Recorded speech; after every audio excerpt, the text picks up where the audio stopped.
주시는 하나님의 말씀은 사무엘상 17장 24절에서 40절입니다. 교독하겠습니다. 이스라엘 모든 사람이 그 사람을 보고 심히 두려워하여 그 앞에서 도망하며 더러는 가로되 너희가 이 올라온 사람을 보았느냐? 참으로 이스라엘을 모욕하러 왔도다.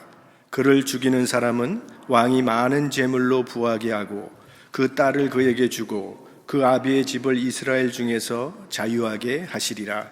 다윗이 곁에 섰는 사람들에게 말하여 가로되 이 블레셋 사람을 죽여 이스라엘의 치욕을 제하는 사람에게는 어떠한 대우를 하겠느냐? 이 할례 없는 블레셋 사람이 누구간데 사시는 하나님의 군대를 모욕하겠느냐? 백성이 전과 같이 말하여 가로되 그를 죽이는 사람에게는 여차여차히 하시리라 하니라.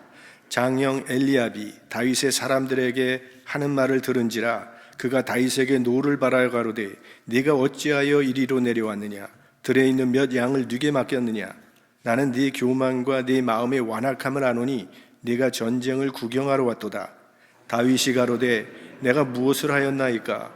어찌 이유가 없으리이까? 하고 돌이켜 다른 사람을 향하여 전과 같이 말하며 백성이 전과 같이 대답하니라. 혹이 다윗의 한 말을 듣고 그것을 사울에게 고하였으므로 사울이 다윗을 부른지라. 다윗이 사울에게 고하되 그를 인하여 사람이 낙담하지 말 것이라. 주의 종이 가서 저 블레셋 사람과 싸우리이다. 사울이 다윗에게 이르되 네가 가서 저 블레셋 사람과 싸우기에 능치 못하리니 너는 소년이요 그는 어려서부터 용사임이니라. 다윗이 사울에게 고하되 주의 종이 아비의 양을 지킬 때에 사자나 곰이 와서 양떼에서 새끼를 움키면 내가 따라가서 그것을 치고 그 입에서 새끼를 건져내었고 그것이 일어나 나를 해하고자 하면 내가 그 수염을 잡고 그것을 쳐 죽였었나이다. 주의 종이 사자와 곰도 쳤은즉 사시는 하나님의 군대를 모욕한 이 할례 없는 블레셋 사람이리이까 그가 그 짐승의 하나와 같이 되리이다.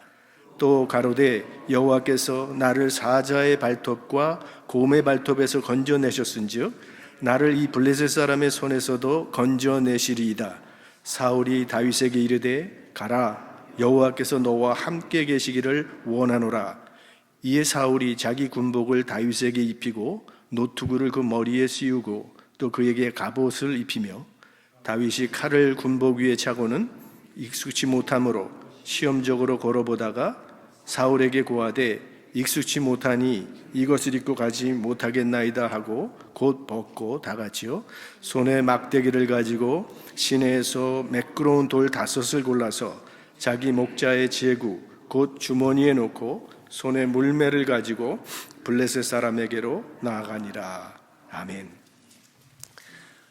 이 소년 다윗이 블레셋의 장수 골리앗을 쓰러뜨린 이야기는 아마도 어린 시절에 주일학교에 다니신 분이라면 아마 가장 흥미롭게 들렸던 설교 중에 하나였을 것입니다. 오늘 이 사무엘상 17장은 그것에 대한 이야기입니다. 왕이 된 사울에게 맡겨진 가장 중대한 사명은 블레셋의 손에서 이스라엘을 구원하는 것이었습니다. 우리 지난주에 살펴본 대로 요나단의 용기 있는 활약으로 말미암아 블레셋과의 전쟁에서 이스라엘이 승리를 하긴 하지만 잠시 후에 그 사울의 경솔한 맹세 때문에 결정적인 승리를 얻지는 못하게 됩니다. 그래서 오늘 또다시 블레셋이 이스라엘과 싸우러 온 것입니다. 이 사울은 왕이 된 후에 계속 실수를 반복하게 되는데 문제는 사울이 그저 우리와 똑같은 인간이기 때문에 연약한 인간이 저지를 수밖에 없는 실수를 저지른 것이 아니라 근본적으로 그는 하나님을 의지하지 않기 때문에 계속 실수를 범하게 됐다는 사실입니다.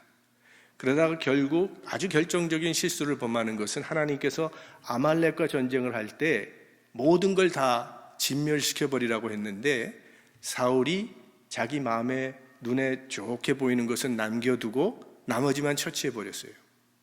아주 결정적인 실수를 한 거죠. 그래서 하나님께서 사울을 버리시고 다윗에게 기름을 부읍니다. 자, 다윗이 왕으로 기름 부음을 받았지만 기름 부음을 받자마자 그저 즉각적으로 왕에 오른 것은 아니고 준비 과정을 통해서 점진적으로 다윗이 왕에 오르게 되는데 오늘 본문은 장차 왕이 될 이 다윗의 인물됨이 어떠한가를 우리에게 보여주는 그런 이야기입니다. 자, 지금 다윗은 블레셋과 이스라엘이 싸우는 전쟁터에 나와 있는데 그가 싸우려고 이곳에 온 것은 아닙니다. 다윗의 아버지 이새가 너 형들이 전쟁터에 나가 있으니까 먹을 것을 좀 갖다 주면서 형들이 잘 있는지 한번 살펴보고 오라고 그렇게 심부름을 시켜서 심부름을 하기 위해서 지금 전쟁터에 오게 된 건데 와보니 그의 눈앞에 아주 기막힌 광경이 벌어지고 있었다는 겁니다. 이 블레셋의 장군 골리앗이 나와서 온갖 말로 이스라엘을 모욕하고 조롱하고 도발하고 있는데도 이스라엘 진영에서는 그를 대적해서 싸울 사람이 없어서 그저 벌벌 떨고 있는 광경을 다윗이 목격하게 됩니다. 그러기를 40일 동안을 했다고 그랬어요. 40일 동안 매일 아침 저녁으로 골리앗이 이스라엘을 조롱하고 모욕하고 있는데도 이스라엘 진영에서는 아무런 대책을 찾지 못하고 있었다는 겁니다. 고대 시대 그 전쟁하는 방식은 그냥 한꺼번에 전쟁을 하면 너무나 인명피해가 심하니까 양쪽에서 잘 싸우는 군인 한 명씩을 보내서 1대1로 싸우게 합니다. 그래서 진 팀이 이긴 그 군대의 종이 되는 그런 관습을 가지고 있었어요. 그래서 지금 블레셋의 대표로 골리앗이 나온 건데 이스라엘 쪽에서는 아무도 나서지 못하고 있었던 겁니다. 그러니까 기골이 장대한 골리앗에게 기손이 완전히 제압을 당했던 거죠. 그래서 골리앗 앞에서 사시나무 떨듯 떨고 있는 이 이스라엘의 모습을 도저히 참을 수가 없어서 지금 다윗이 싸우기로 결심을 하게 된 겁니다.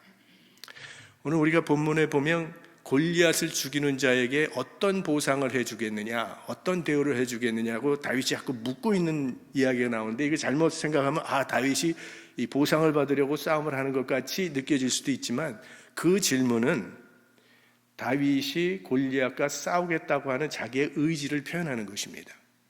다윗이 보상을 보고 싸우려고 했던 것이 아니라는 것은 26절 말씀에 보면 다윗이 싸우려는 진짜 이유가 그 26절 후반부에 이렇게 나와요. 이 할례 없는 블레셋 사람이 누구간데 사시는 하나님의 군대를 모욕하겠느냐 이렇게 나와요.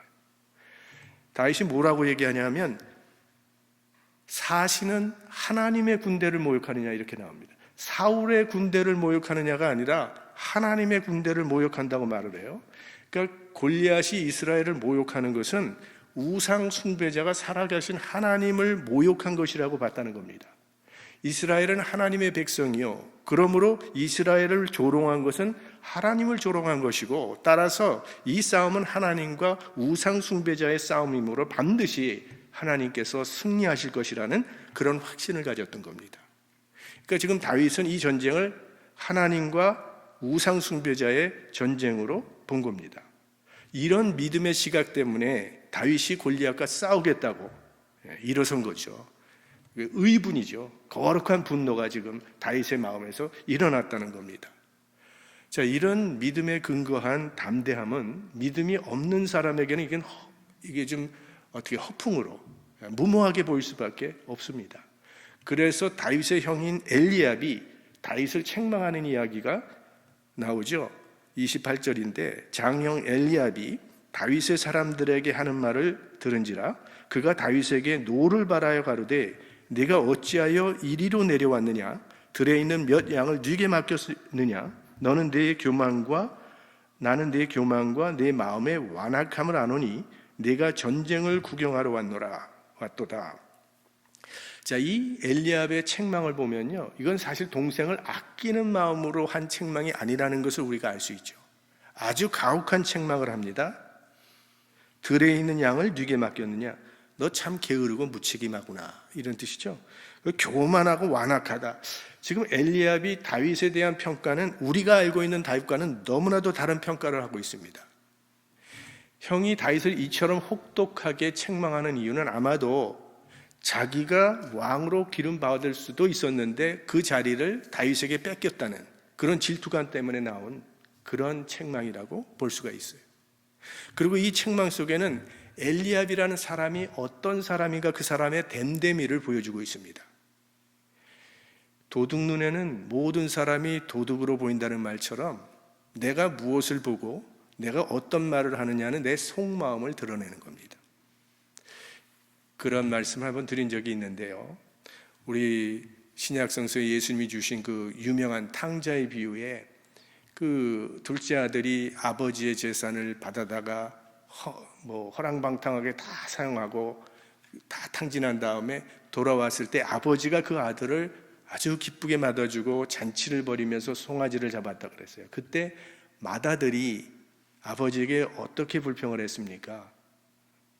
나는 여러 해 동안 아버지를 섬겼지만 연소 새끼 하나라도 잡아주신 적이 없거늘 당신의 아들이 창기와 함께 다 살림을 잡아먹고 돌아왔더니 살찐 송아지를 잡았습니다. 이렇게 불평을 합니다.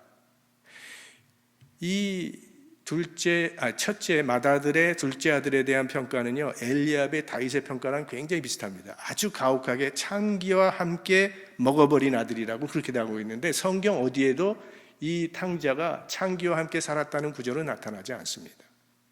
그런데 왜 형이 그렇게 책망을 했냐? 자기라면 당연히 그렇게 했을 테니까. 그러니까 자신의 욕망이 그렇게 투사된다는 거죠. 이 바리새인들이 얼마나 비판의 영성이 강했습니까? 아주 신랄하게 비판을 하고 조그만 일 가지고도 그렇게 비판을 했는데 왜? 자신의 마음에도 똑같은 욕망이 자리 잡고 있었기 때문이죠. 자, 우리 얼마 전에 하나님께서 사무엘더러 너 이새의 아들 중에 기름을 부어 왕으로 삼으라고 했을 때 사무엘이 이새의 아들 중에 이 엘리압을 보고 과연 여호와께서 기름 부음 받을 만한 사람이다. 여호와께서 기름을 부을 만한 그런 사람이라고 사무엘이 생각했다 그랬어요. 그때 하나님께서 나는 이미 그를 버렸으니 라고 말씀하시죠. 나는 외모를 보지 않고 사람의 중심을 보느라고 말씀하셨어요. 오늘 본문에 나타난 이 엘리압의 됨됨이를 보면 하나님의 시각이 얼마나 정확했다는 것을 알 수 있는 거죠. 사실은 다윗의 아버지 이새조차도요, 다윗은 평생 양이나 칠 아이로 보았기 때문에 사무엘 앞에 감히 내보이지도 않았던 겁니다.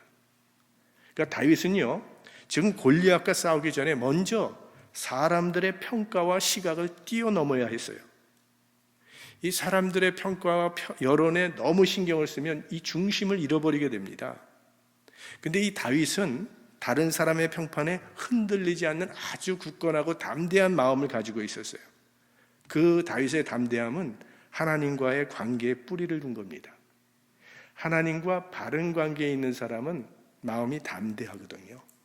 사람의 평가에 흔들리지 않습니다. 왜? 마음에 하나님의 후원을 받고 있기 때문에. 우리 사도행전을 보면 예수 그리스도께서 부활 승천하신 후에 사도들이 예수 그리스도의 십자가와 부활을 계속 증거하고 막 기적이 나타나고 하니까 많은 사람들이 예수를 믿고 예수를 따르는 그리스도인이 되는 걸 보고 공회가 이래서는 안 되겠다 해서 베드로와 요한을 공회에 잡아들이잖아요. 그리고 협박을 하거든요. 이 공회는 예수를 죽이기로 그렇게 결정을 내린 기관인데 예수를 죽였던 기관이 예수의 사도들을 잡아다가 협박을 하는데 너 이제는 다시는 예수의 이름으로 말하지도 말고 가르치지도 말라고 이렇게 공과 협박을 합니다. 자기의 목숨을 앗아갈 수 있는 그 공회 앞에서 베드로와 요한이 뭐라고 말을 합니까? 하나님 앞에서 너희 말을 듣는 것이 하나님의 말을 듣는 것보다 옳은가 판단하라. 이런 베드로와 요한의 담대함이 어디서 나온 겁니까? 그들이 하나님 편에 서 있다는 확신이 있었기 때문에 그 관계 속에서 담대함이 나타났던 거죠. 자, 오늘 본문에 보면 사울도 다윗을 불러서 타이릅니다. 골리앗은 전쟁에서 잔뼈가 굵은 군인이고 너는 전쟁 경험이라고는 전혀 없는 목동이니 이거 싸우나 마나다. 안 되겠다. 그러자 다윗이 대답을 합니다. 왕이여, 내가 목동이를 할 때 양을 지키고 있을 때 사자나 곰이 와서 그 양떼 새끼를 물고 가면 제가 그거 따라가서 그것을 치고 그 입에서 양을 건져냈다고 말을 합니다. 그리고 그 맹수가 나를 해치려고 할 때는 내가 그것에 수염을 잡고 쳐서 죽였다는 그런 말을 해요. 그러면서 37절을 한번 보십시오. 한번 37절 함께 읽겠습니다. 또 가로되 여호와께서 나를 사자의 발톱과 곰의 발톱에서 건져내셨은즉 나를 이 블레셋 사람의 손에서도 건져내시리이다. 사울이 다윗에게 이르되 가라, 여호와께서 너와 함께 계시기를 원하노라. 여기 보면 여호와께서 나를 사자와 곰으로부터 건져 주셨다고 말을 해요. 그러니까 나를 건져 주신 분이 하나님이라고 고백합니다. 여기서 우리는 다윗의 영성을 알 수 있어요. 그는 평소 들판에서 목동일을 할 때 혼자 했던 것이 아니라는 거예요. 하나님과 동행하며 그 일을 했던 겁니다.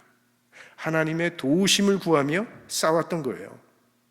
다윗은 들판에서 맹수들과 맞닥뜨려 싸울 때에 자기를 붙들어 주시고 지켜주시는 하나님을 생생하게 그 목동 생활에서 체험했던 겁니다. 그래서 이번에도 그 하나님께서 나를 지키시고 이기게 하실 것이란 확신이 있었던 거죠. 그러니까 다윗은 이 살아계신 하나님을 자기의 삶 가운데 체험했기 때문에 이 태산 같은 골리앗도 두렵지가 않았던 겁니다. 다윗은 이 목동으로 살아가는 삶의 자리에서 맹수들과 싸우면서 담대함을 훈련받은 것이고, 또 하나님께서 자기와 함께 계실 때 어떤 기적 같은 일이 일어난다는 것을 체험했기 때문에 하나님을 더욱 신뢰하는 사람이 되었던 겁니다. 자, 다윗은 왕으로 기름 부음 받은 사람이었어요. 이 목동일 같은 허들의 일 같은 것은 성에 차지 않을 수도 있었습니다. 그러나 그는 왕으로 기름 부음을 받은 후에도 그에게 맡겨져 있는 이 목동일을 하찮게 여기지 않고 하나님 앞에서 최선을 다했다는 겁니다. 그것이 다윗을 왕이 될 만한 인물로 준비시켰던 거죠. 그러니까 다윗의 영성은 이 평범한 일상을 하나님이 맡겨주신 사명의 자리로 믿고 그 현실에 충실한 가운데 형성된 것이 다윗의 영성입니다. 그래서 오늘 사울이 다윗에게 준 그 갑옷조차도 익숙치가 않으니까 그거 다 벗어버리고 그저 자기의 가장 자기다운 모습 그대로 막대기와 돌과 물매를 가지고 골리앗을 쓰러뜨릴 수 있었던 거죠. 그러니까 다윗과 골리앗의 전쟁은 다윗의 그동안 살아왔던 일상의 연속이었다는 거죠. 일상생활이 우리 신앙생활의 출발점이 된다는 겁니다.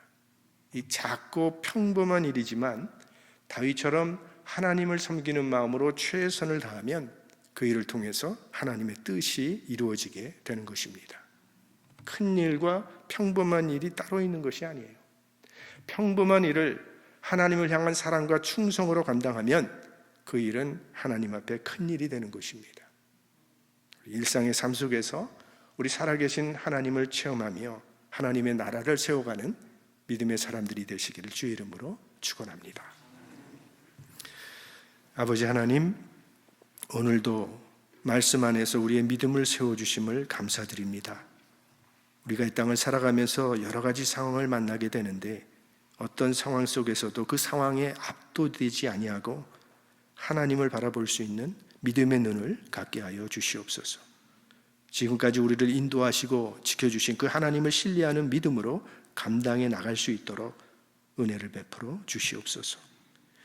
다윗이 목동일을 하면서 하나님을 만났던 것처럼 우리들도 우리의 일상에서 우리를 돌보시고 우리를 인도하시는 그 하나님의 손길을 체험하는 하나님의 사람들 되게 하여 주시고, 우리에게 맡겨진 그 일에 최선을 다하면서 내 삶의 자리에서 하나님의 뜻을 이루어 드리며 하나님의 나라를 세워가는 하나님의 사람들이 되게 하여 주시옵소서.